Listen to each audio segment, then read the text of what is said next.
Kirstie Alley rose to fame back in the late 80s on the comedy Cheers and in a variety of other movies. And in recent years, she's had a very public struggle with her weight. Now she's inviting cameras into her home to follow her fight to keep the weight off. It's all part of her new reality show, Kirstie Alley's Big Life. Take a look. Oh my God, that's the ugliest thing I've ever seen in my life. Well, at least you're on with Angelina and Tiger. Right, you sell magazines, which is kind of a twisted compliment. I look like I'm 30 months pregnant. I look hideous. I'm going to kill myself. Just another light moment around the kitchen table. Yeah. Good to have you here. Thank you.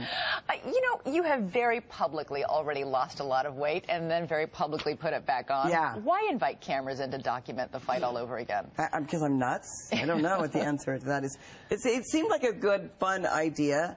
I think the last time that I lost weight, it was sort of every 4 months you'd go, hi, I've lost blah, blah, blah. Hi, I've lost blah, blah. And I thought there was some merit to watching the journey. I mean, this is something that millions of people are struggling with. Sure. Especially in the United States. We're a very fat country now. And I think the day-to-day, the day-to-dayness of it is what makes it actually sort of funny. I was surprised to hear that you actually, for almost all of your life, never had a weight issue. This was not something you ever thought about? No, it started when I was about 53. And now I'm 87. So I've had this problem now for how many years? You look amazing for 87. Thank you I gotta so much. tell you. Thank you. I'm proud of it. No, but seriously, it just sort of started out of the blue? I think it did sort of start out of the blue. I mean, I'm not saying that I didn't do things to, but it was that I had sort of done the same things my whole life, and then it just caught up with me or something. You know, I like to say I had a free ride till I was 53, which is sort of the truth. Yeah, you lost so much weight on Jenny Craig, and Yeah. everybody cheered your triumphant appearance on Oprah when you came out in that bikini and God. showed your incredible body. First of all, was that, you now say, was that a mistake? Did you regret doing that? No, it wasn't a mistake when I did it, but I was stupid. I thought, you know, I had my publicist say, no photos. So little did I know that they would release, and the Oprah show didn't release this footage.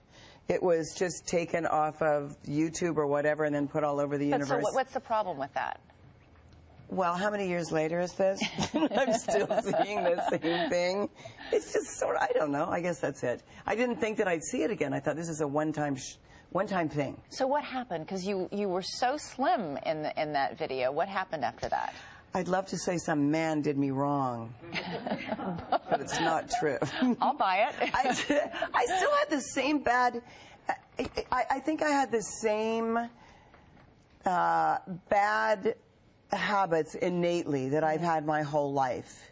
I've had, when I was a swimmer, I was a competitive swimmer, and we used to lay there with honey bottles, drinking honey and taking dextrose tablets, and those are pure sugar, and eating candy bars. You know, the philosophy was you just eat sugar all day long while you're getting ready for your events to swim. And I had a really bad sugar problem. And I still I have that if I don't watch that. So that for you is your irresistible. And for me, it's like salty. I like French fries and pizza. For you, I have to go back and forth. I don't need pizza, but I'll take potato chips. I'll go back and forth and back and forth. It's a bad habit. Some people eat because they're lonely, some because they're stressed out, some because they're bored. What do you think your issue is? I think it's just habit. I think it's, you know, I grew up in a family where my mother had a Coke man deliver Coca-Colas every week. She'd bang down about 10 Cokes, eat Snickers. She had candy in every drawer. So I was raised with that a little bit, you know, and not a little bit, a lot. Every night after dinner, we'd finish dinner, like the last bite, go downstairs, have popcorn and candy bars and Cokes. And we were twigs. And then all of a sudden, it just, boom.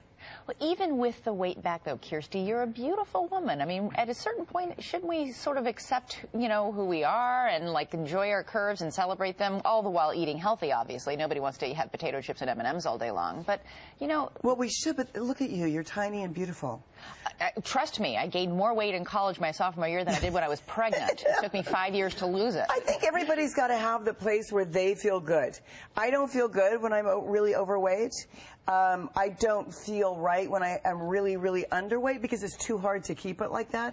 So I want to find that place where, I feel good, I just feel good for me. So how much do you want to lose? You know, I've lost about 20-something, so I probably want to lose about 60 more pounds. Wow. Yeah. And no concerns you're setting yourself up to fail? No, I love the challenge. I love the pressure. Yeah, it's sort of this crazy pressure that it feels in the competitive spirit of being an athlete. All eyes are on you, sort of. Is she going to do it? Is she not going to do it? I even wonder some days, I go, I don't want to do it. I want you to give you the chance to set the record straight. There's been some controversy this week that your new weight loss program is somehow linked to the Church of Scientology. What do you want to say about that? Well, it's about as linked to it as Cheers was, or Pier 1, or Jenny Craig. It's sort of ludicrous concept, you know.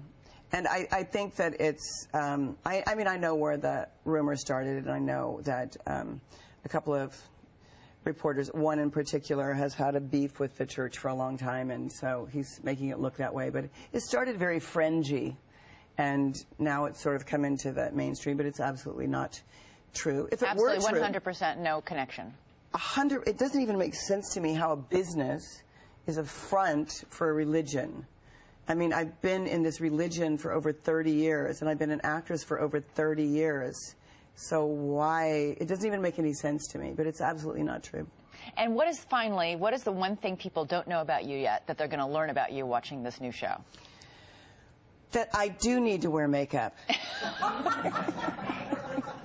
I started out and I said, I'm not going to be like the Kardashians where they have hair and makeup every day. Well, I am now going to have hair and makeup every day after seeing myself.